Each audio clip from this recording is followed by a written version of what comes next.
Hello everyone, Simon Jacobson here for another weekly episode of Meaningful Live.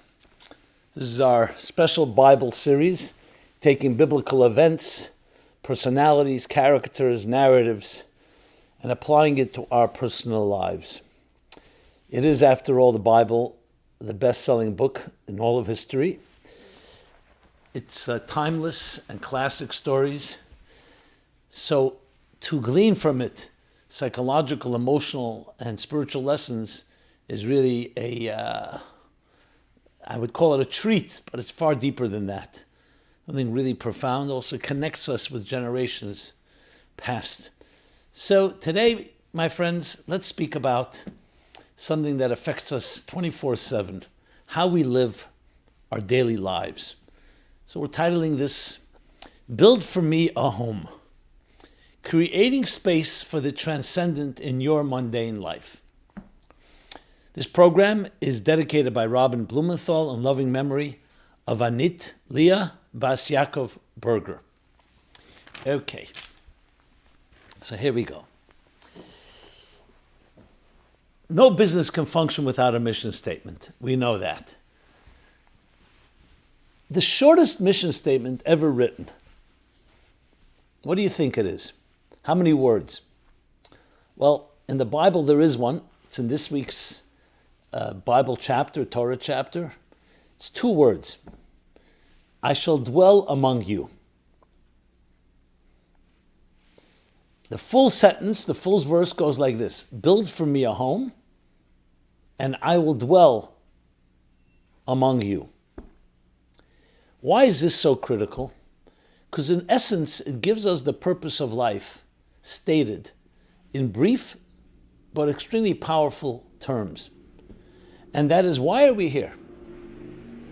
We know we exist in a mundane world, in a physical world.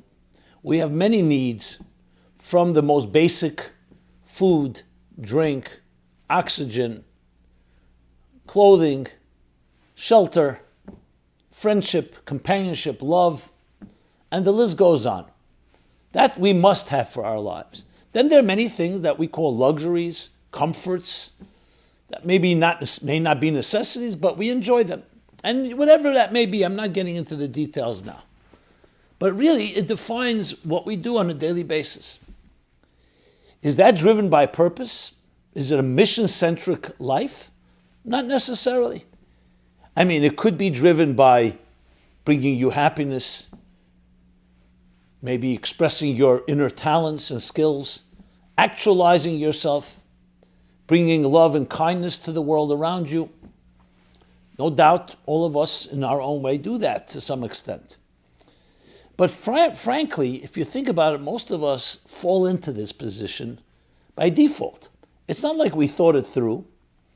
We grow up in our homes, in our schools. We're taught different values, different ideas, and we try to integrate that in some way into our lives. Some of it is imposed upon us, some of it is against our will, and some of it is very much part of who we want to be like, things that we really value and consider to be important. And this defines especially our early formative years. We grow into adults, and now we have to make a living, and we have our social interactions, and we have our leisurely activities. But what drives it all? In most people's cases, it drives whatever makes me happy at the moment, whatever comes my way. It's rarely very deliberate. In building a business, yes, you make a plan, and hopefully you follow the plan with some goals in mind. But in our personal lives, now most people will say, I'd like to find my soulmate, my partner, my significant other, my partner in life. I'd like to accomplish something. I'd like to make a mark in this world, in this universe. But here you have a statement that says you were sent, you were put into this physical world to accomplish something. And what is that? To build me a home. Who's me? Well, as you know, I like to avoid using the word God, not because I'm hiding anything, because the word is so filled and so jaded and filled with myths and distortions and stereotypes. What it really means is build for me some higher presence. Create a home, an environment, a place where I'm comfortable. Let's put it into very personal psychological terms. What does a real home look like? What does a home look like? Now we know a home should have a roof over your head, should protect you from the elements, should provide warmth and shelter and security in a hostile world. But there are many levels of that. You can have a home that just gives you the bare minimum. Yes, it won't rain into your house, it won't snow into your home. But not necessarily it's a home filled with love. There are homes that are mansions, where you have plenty of space, but you don't feel a reverberating sense of kindness, of love. I remember someone telling me, lived in France, grew up in a very wealthy home, said it was a beautiful home, but there was no one ever there. I had nannies, my parents were rarely there, and when they would argue with each other. It was like, I felt like it was like being in a prison, in a large gilded prison. A home is far more than just physical comforts and a physical environment. There's a certain comfort that you feel wanted. You feel like you belong. It's your hearth. Old people, no place like home in The Wizard of Oz. Resonates. We want a home where we feel loved. We feel that we're unconditionally accepted. We're validated. A home where you feel continuously criticized, invalidated, attacked, and not feeling that you can just be comfortable in your own skin can be a physical house, but is it a home? So a home, you could identify with words like comfort. And I mean comfort, not the comfort zone, but the security in the full sense of the word, not just physical security, emotional, psychological, and spiritual security. All of it combines together to create an environment where you can thrive, where you can blossom, a nest. And you feel wanted, and you feel like you belong. You don't feel you have to justify anything. And yes, there may be times that somebody may reprimand you, but overall, it's love that is echoing from one end of the home to the other. Every morning you wake up, you go to sleep. You just feel that state. When you go out of the door of your home, yes, you go into a more hostile, colder world, and then you come back home and you feel, again, that coziness, that comfort. So build for me a home really is to build a home for your soul, for your divine soul, for the best part of you. A place where you do not have to be justifying yourself, where you're not constantly on the defense and looking over your back because someone's there to criticize or someone is not pleased, where you're not performing, you just can be, like a child in its mother's womb, or like a child nurtured by unconditional love of its parents. You just are there. That creates the environment that you can be the best you can be. And instead of spending time on defense and fighting and battling for your own very space, because that space is so precious, because people constantly try and take something away from you, you really can focus on growth and expressing yourself and expressing and singing your song and spreading your wings and soaring. All that is included in what a true home is like. So we live in a mundane world, which is clearly driven by many interests. People want things. People expect things. You want something from me? I'll pay you for this if you do this for me. And it's a world of dog eats dog. Doesn't always mean necessarily it's always vicious and malicious, but it could be. But even at its best, it's a negotiation. You don't just get unconditional anything. There's no such thing as unconditionality. Things are always based on some negotiation, on some give and take. A home is meant to be a place where there is unconditional love. It's not based on any requirements. You just are loved for who you are. Not because of your performance, or your buying power, or your social status, or your looks, or your appeal. All those things are beautiful, but that's not what defines how you're accepted. So essentially, when God is telling Moses to tell the people, build for me a home, build for me a sanctuary, and I will dwell among you, is really saying, build in this material, hostile, dark world that is so often corrupt, driven by self-interest. Build for me a spiritual environment, a transcendent place. And not just in theory, not just when you're meditating or you're escaping on a mountain, your very home. Your heart and soul should be able to be comfortable in an environment like that. When you think about it, it's so refreshing, more than refreshing, it's revolutionary. Because we're never told. We're rarely told, I should say, that is the purpose of your life, to build that home. And you know what that means? By extension, it's not just the home, but then it creates an environment where you're comfortable. So then you shine with your unique light. You sing your unique song. The way you interact with people, instead of being on the defensive or always wondering what somebody wants, or am I being accepted or not accepted, you're able to spread your wings and really extend and express who you truly are. That's what a home creates. When you observe a nest, the little chicks, even as they're babies, they're protected. They're protected there by their parents. They're fed. And that builds the confidence that when they're ready to take flight, they have built the foundation. Many of us take flight in an environment where we have not necessarily been given all that comfort and nurturing. And that is all included in this concept. If you think about it, then ask yourself the question, what does your home look like? Did you grow up in a home of this nature? How can you build one? When you know what you're looking for, it's much easier to build than when just saying, I know what I'm lacking. So here we have not just what are you lacking, even if you may be lacking, you know what do you need to build. How do we build a home? You build a home first by being comfortable in your own self, by recognizing that the primary driving force that defines you is your soul, not your body. Yes, it's the body that is most obvious, that we all experience on our sensory level, what we see and what we hear and what we taste and touch and smell. The body is what other people see. But at the end of the day, you don't want people just judging you by your external projection, even if it's a beautiful one. You have an inner personality. What makes you tick? Who are you? In ways that are far more sublime.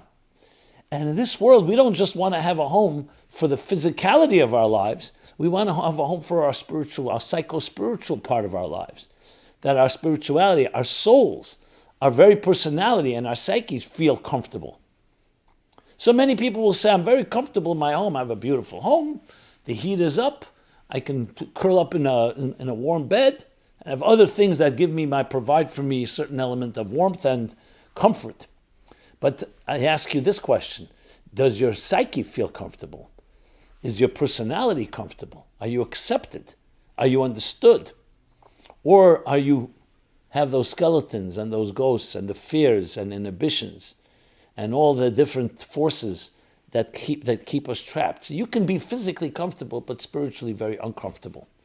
And a home requires a spiritual comfort, a psychological comfort. When you get that, that gives you the power to really achieve anything you set your mind to do. So it is ultimately discovering transcendence in a mundane environment. Now, why is that difficult, even though it sounds so appealing, is because the mundane, the physical, is often literally holds us in its tentacles. Not because of any malicious reasons, not because it's an enemy, but because by default, that's how it is. You wake up in the morning, what's the first thing you feel? You're hungry, you're thirsty, you're tired.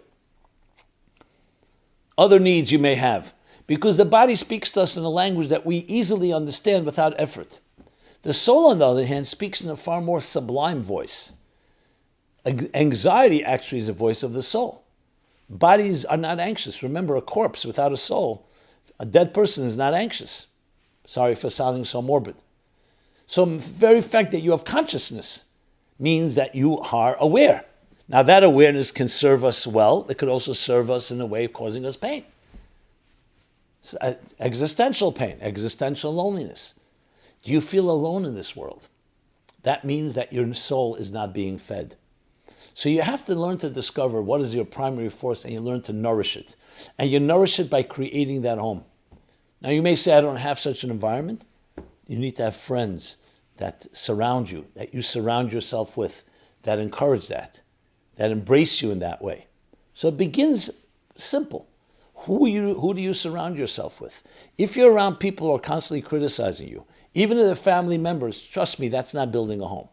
You need to begin small by first identifying individuals that you feel comfortable with. When you spend time with them, when you speak with them, they just accept you. You can speak to them, you can trust them. I know some will say, I don't have any such people. Maybe it's time to find such people. Because the other type, the ones that you cannot trust, or you always feel on edge or defensive, are definitely not going to help you build that home. Now, if you have loved ones, if you're a married person, you have a significant other, that's also a good place to begin with. Now, many people will tell me, well, that person I'm at battle with, where the tensions are too intense. What is that saying? How could that be? That tells you that the closest thing in your life, which is the home you share with another person, is a battle zone. Or maybe not as extreme as that, but definitely a place of tensions. So you need to do something about that. You can't just leave that be, because what that does is, besides the fact of creating this type of hostility, what is it doing to you? It has to put you on edge. It has to be constantly demoralizing and in some way draining your resources. So this is not a small matter. Of course, I can't speak to every situation. I know some people have very loving environments, and that's beautiful. If you have that, then you have your nest upon which to build. Then you can always learn to increase it. And not just increase it, but you also invite others in. Because remember, just as much as we need others, they also need us. All that is part of building that home. Now, what is transcendence when you think about it?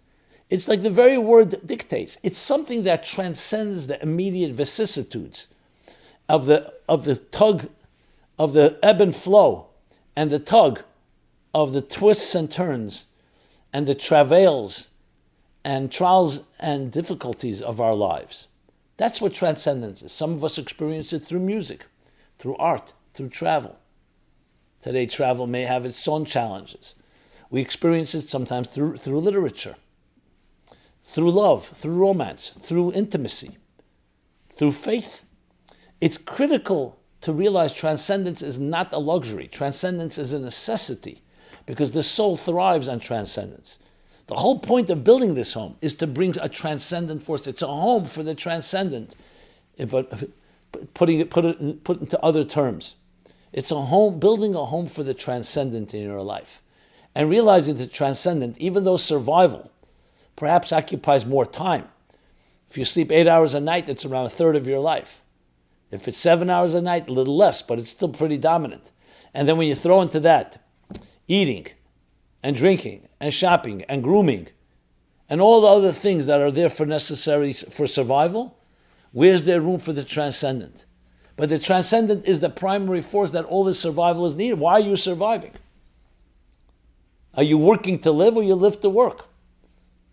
You're not experiencing transcendence in order to be able to function and survive. You survive in order to be transcendent. And the transcendent is ultimately the fullest expression of your soul. Because the soul is like a flame that's always rising. And you're building a home for that flame.